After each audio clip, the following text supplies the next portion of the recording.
let's talk about my top SFF series and books 30 to 21.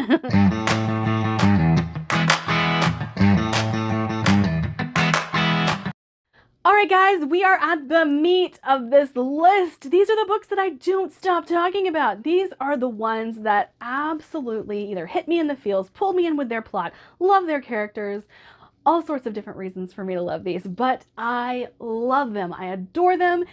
Everything from here on out is an absolute favorite. I can't get enough of it. Want more from these authors, all the rest of that lovely business. So I am going to be a little lazy today, and I apologize for that. However, I have created a mess in my library already with the books and things that I have been doing. And I just need a little break from cleaning the floor of my library. So I do own all of these books, and many of them in special edition format.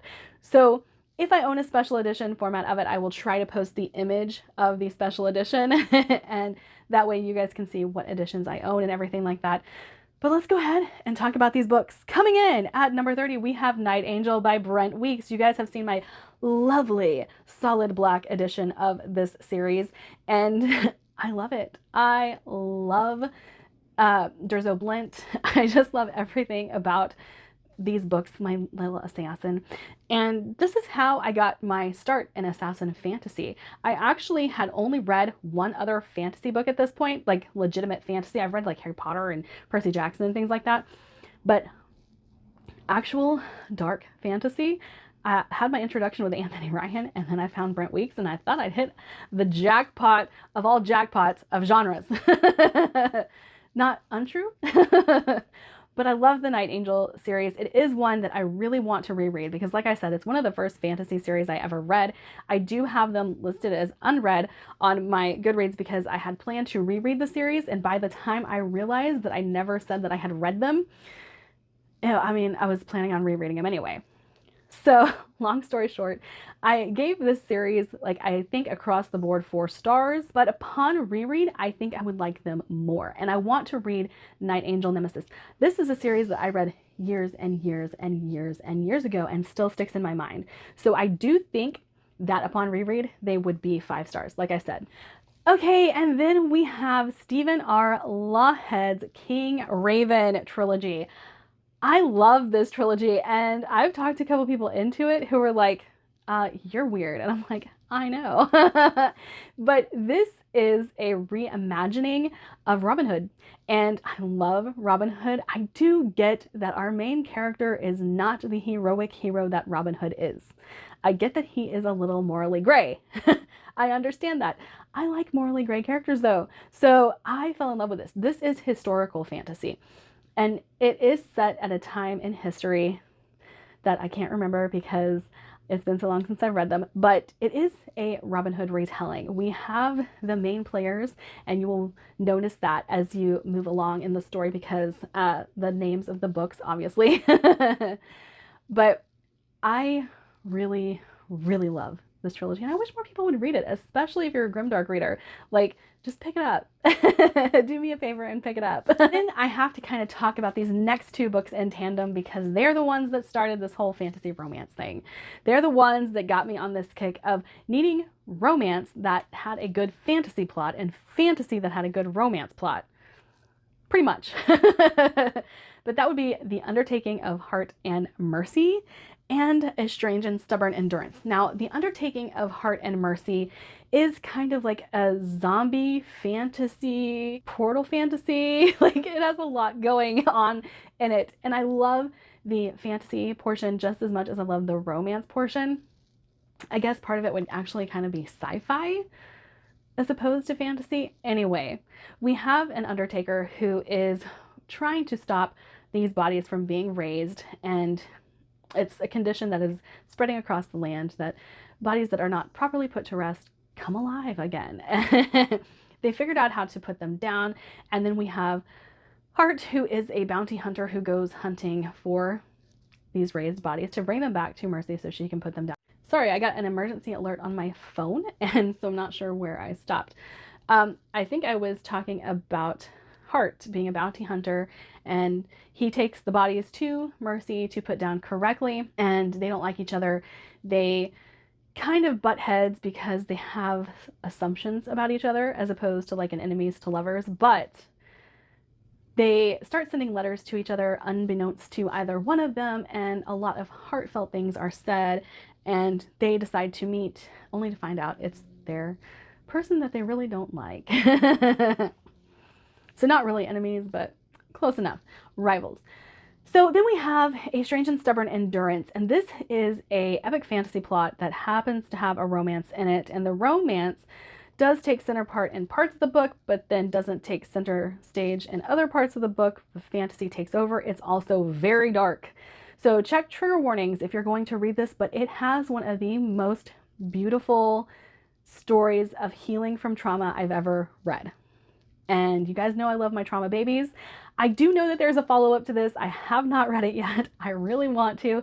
I don't know if it's going to be a duology or a series, but I really need to get my hands on the next book and be reading that very, very soon. All right, and then Spinning Silver by Naomi Novik. Now, this is one that even surprises me how far up I decided to put this on the list, because this is one that is actually 100% my taste in a very different way.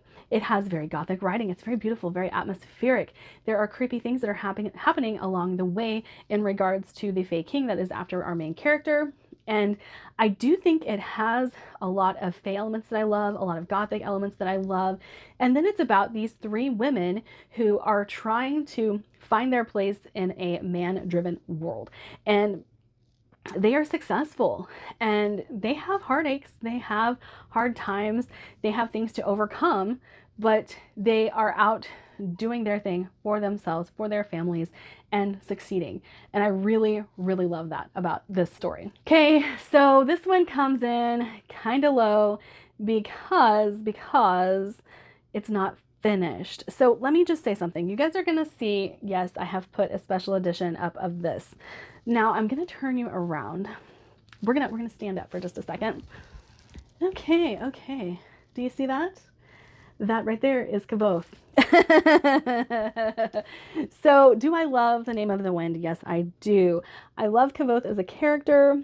I really, really want to read the first binding, and then really, really don't, because I love The Name of the Wind so much. Some of the best writing I've ever read. The pacing of this was really great. Even though it had a slow pace, I was very engaged in the story. I loved the plot. I don't like dark academia. However, I happen to love this one. And so it's a very weird book for me to love, but I've said this before many, many times. If you can write a character-driven book and I like it, that's saying something. And if I like a character-driven book, I like it a lot. So that'll come up in the next video too. But I think that it impresses me when people can write character-driven books and then I actually like them. And so that's what I have to say about The Name of the Wind. I think it's beautiful. And I am obviously recommending Kingkiller Chronicles, however, it's not finished. So I don't really know what else to say about that. I'm dropping things. Okay.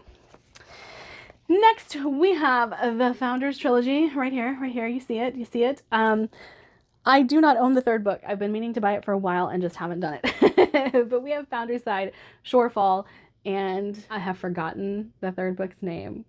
Anyway, Robert Jackson Bennett, Foundry Side, love it. Love the main character. I love the, if you're looking for a heist story, this is a really good heist story, the first one at least. And I always love thieves and assassins, you guys know that. So the main character here, I absolutely adored. My favorite character was a key. So I don't know what to tell you about that, other than this has a very interesting magic system in where you can overwrite an object's purpose. And that's how the magic works, is that you overwrite the purpose of the object in question and basically tell it to do something else. But it's really cool. And like I said, there's a heist. We have main characters who are quippy. I will say they do have a little bit of YA humor, but again, really loved it. And the story expands.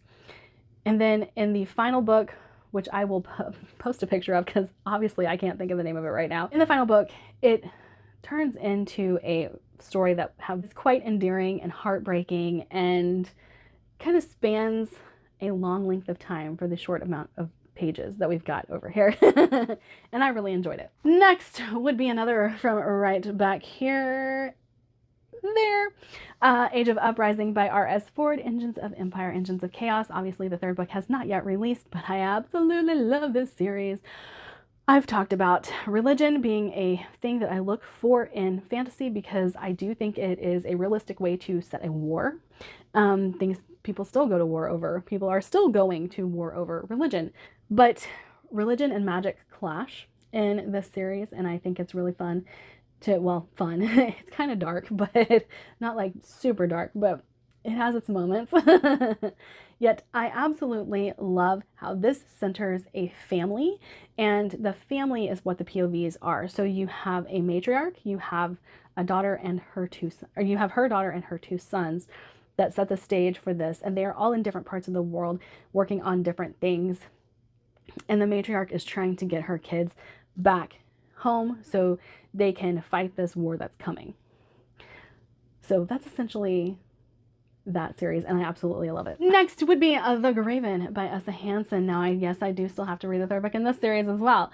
I love this series. Now, I know a lot of people aren't down with flowery writing, and that's probably why they're not picking up a flowery sci-fi. But this one is so worth the read for the characters alone. C is worth reading these books. Thray is worth reading these books. Now, I haven't even touched on the main character yet, but oh my gosh, this whole cast of characters makes these books absolutely worth it. If you're a character-driven reader, I highly, highly recommend The Graven. Even though these do have a lot of plot. There's a lot of plot in these, pushing the story forward. The characters are why you come here, though, and the plot's why you stay. And then to round out this set of books, we have Cersei by Madeline Miller, which I absolutely love. The writing is so lush. The characters are great. Cersei herself is morally gray, and I love a morally gray character. They're everything I like this book delivers, and it's so beautiful. The writing is amazing. I can't recommend this book to everybody, though, because there is a lot of lush writing, lush settings. If you know the story of Odysseus, then you know the story of Cersei. None of it's going to be a surprise, but it's still really, really great. All right, that is it for this video. Like, subscribe, do all the fun things. Don't forget I have a Patreon if you'd like to follow me on any other social media platform. I have all of my links in the Linktree link down below. I will see you guys later.